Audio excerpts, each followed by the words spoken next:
and thank you, Undersecretary General Rosemary DiCarlo and Ambassador Stavros Lambrinidis for your briefings. As we reflect today on the conclusions of the Secretary General's final report on the implementation of Resolution 2231, Iran continues to openly violate its UN obligations. Tehran has sustained its provision of arms to the Houthis in Yemen and Hezbollah in Lebanon, both in violation of UN Security Council resolutions.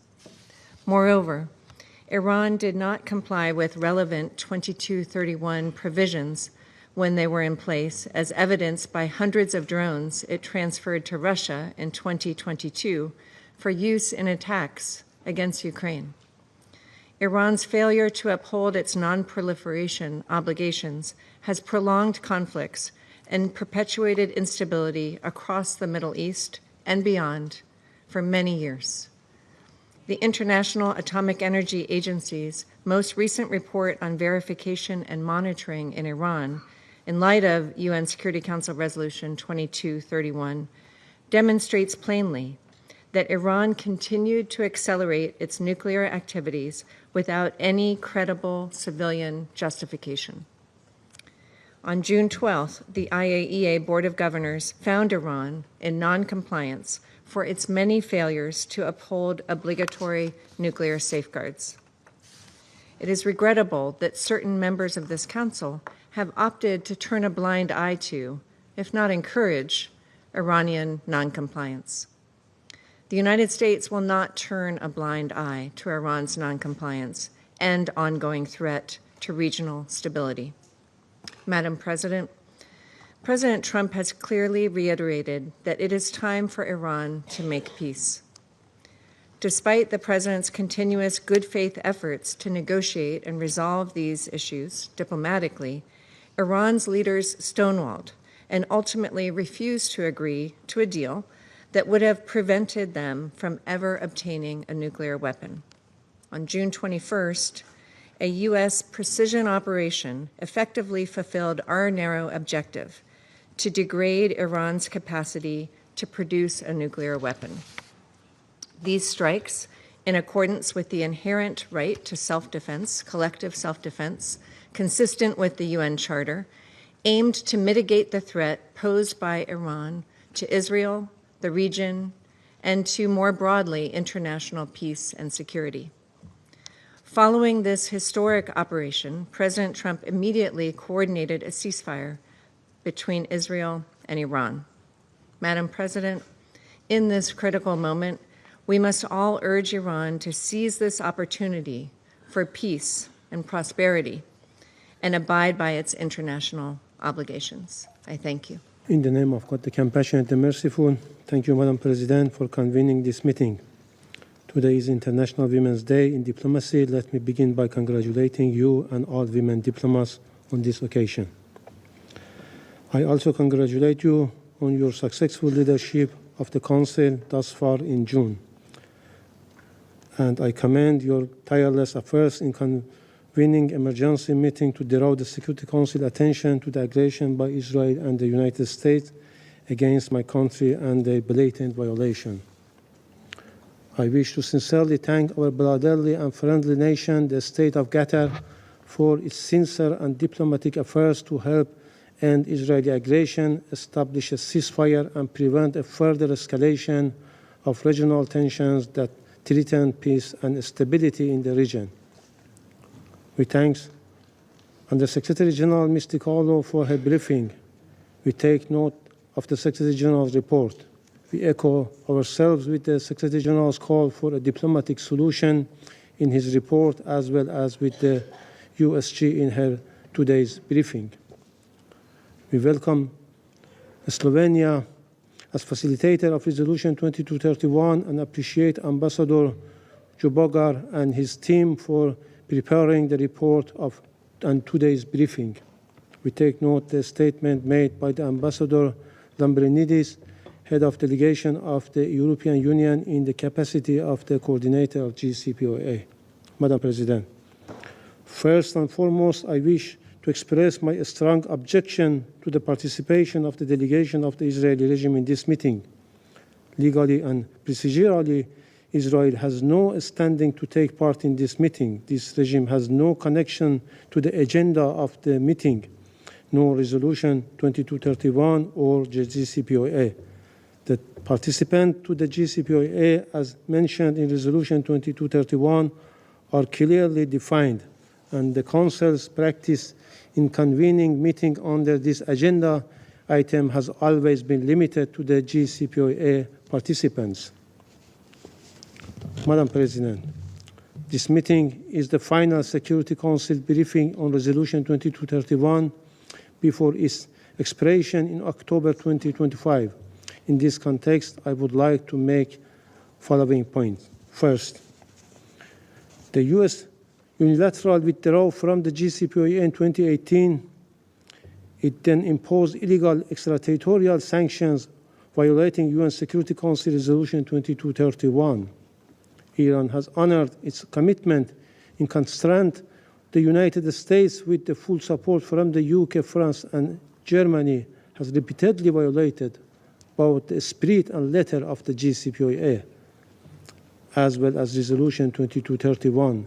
The root causes of the current situation are simple and clear. Therefore, they are not in a position to accuse Iran of non-compliance. Second, today's meeting takes place as my country faces an unprovoked military aggression that blatantly violates international law, the UN Charter, the Statute of the IAEA, the General Conference Resolution, and Resolution 2231. This Resolution 2231 calls on all UN member states to avoid actions that undermine the resolution and the JCPOA.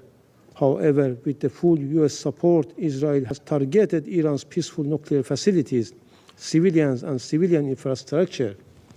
Israel falsely justified these attacks on Iran's peaceful nuclear program as an imminent threat. This claim is baseless and has no legal base. In reality, Israel, the region's only undeclared nuclear-armed entity and non-party to NPT, refused IAEA inspections and monitoring, while Iran complies with the NPT and has subjected its nuclear program to the most rigorous IAEA monitoring. The breach of Resolution 2231 and international law is not limited to Israel.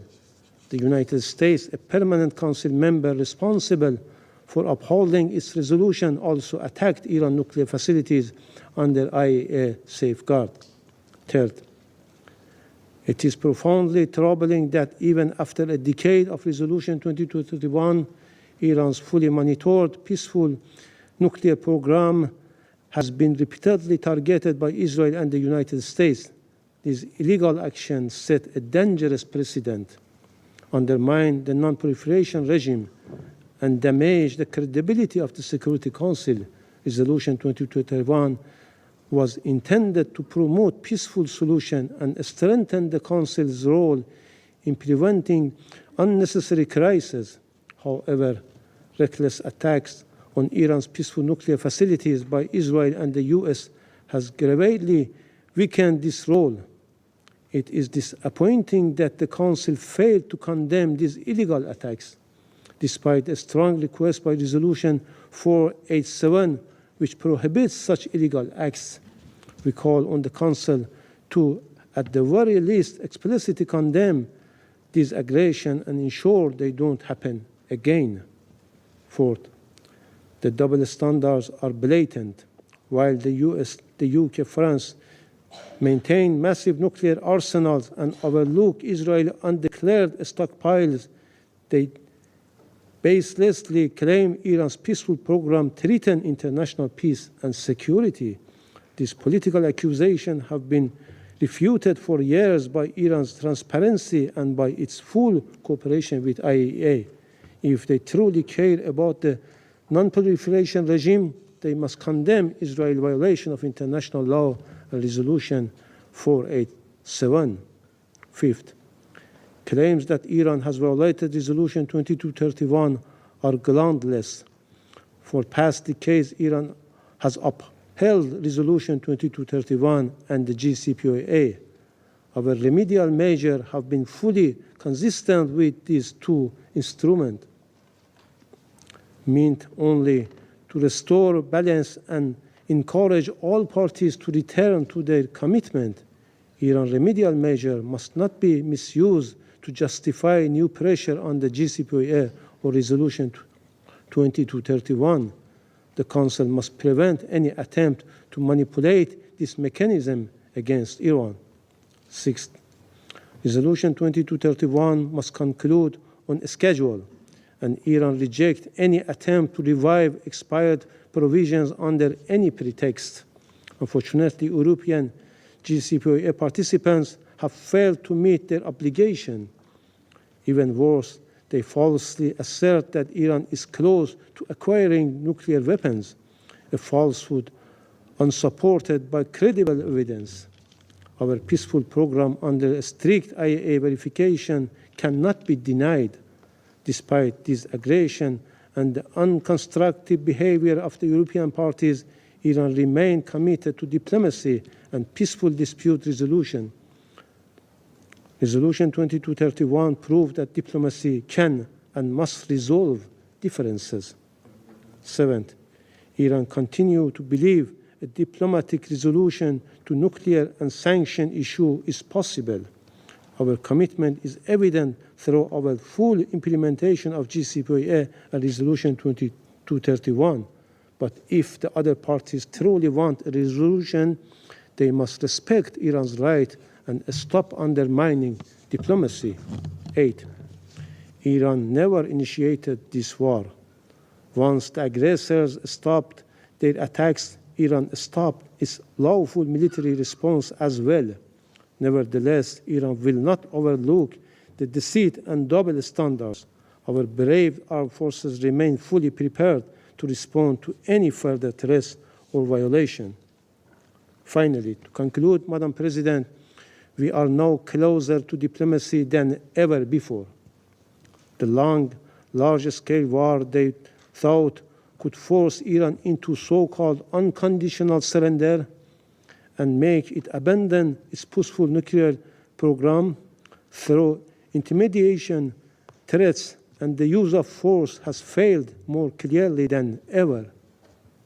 They unleashed their full military might, supporting and providing Israel with advanced fighter jets, sophisticated weaponry, and the most powerful bombs, even bunker busters, to attack Iran's peaceful nuclear facilities, and covertly, deliberately, and indiscriminately targeted civilians and critical infrastructures.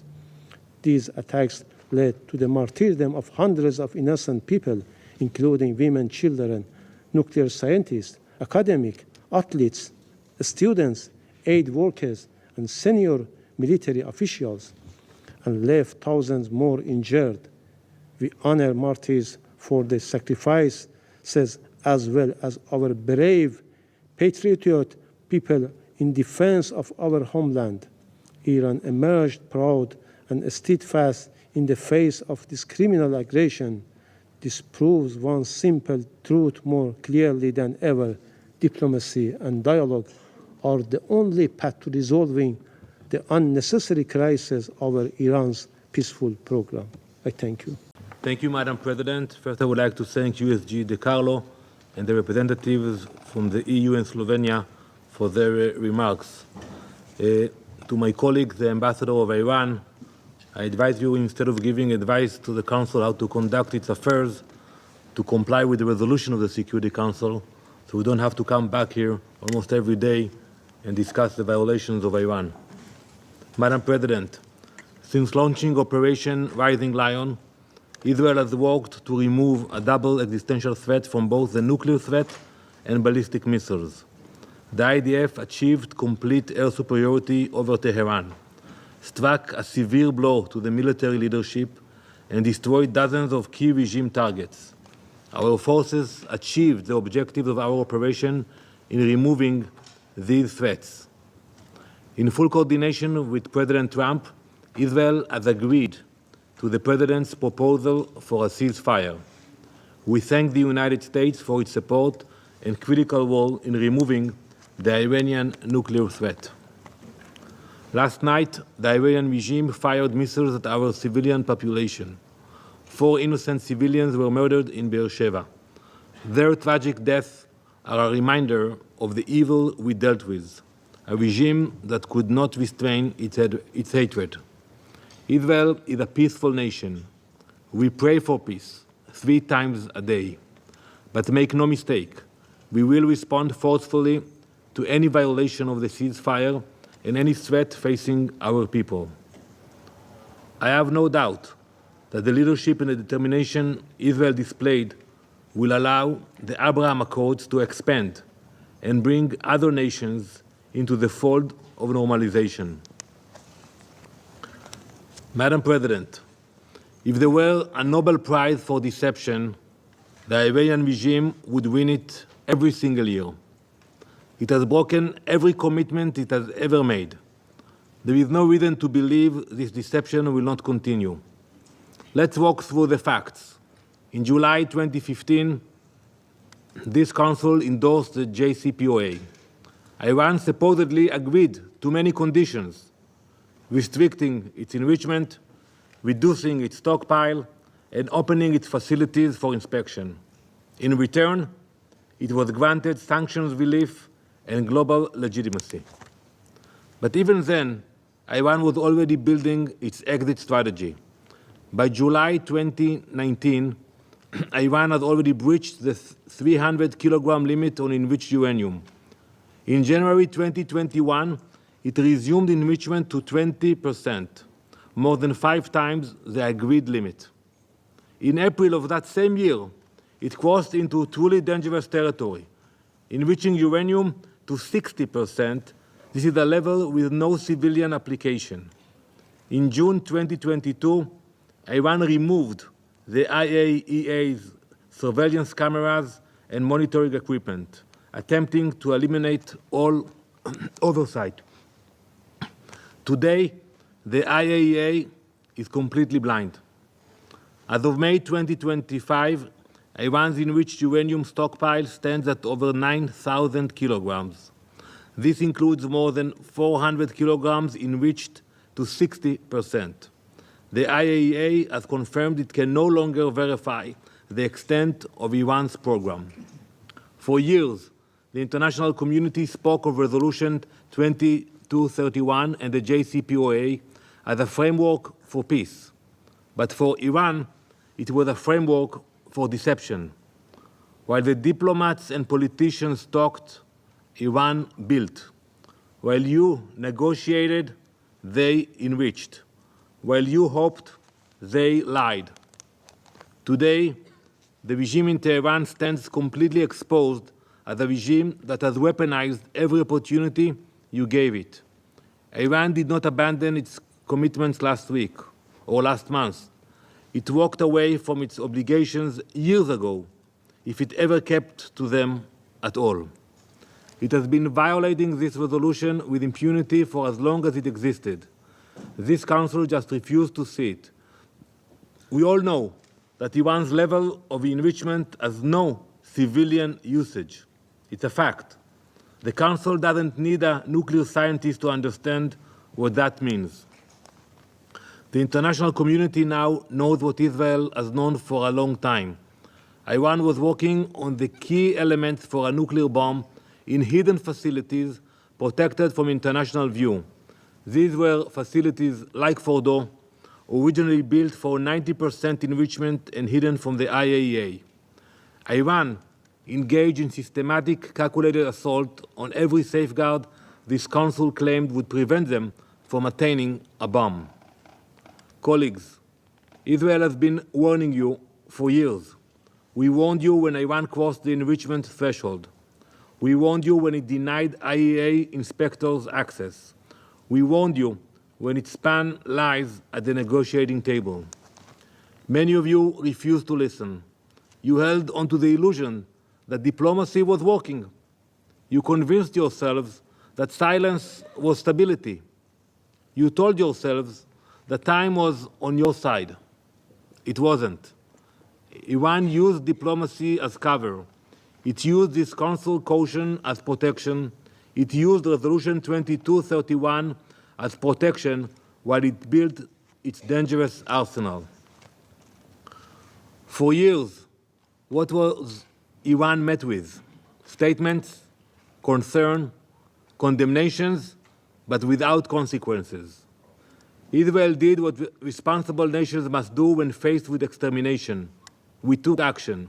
We moved to dismantle what the world had allowed to grow unchecked. Madam President, this Council was built to uphold international law, not to be exploited by those who trample it. Today, as we speak, Iran remains untouched by consequences from the broader international community.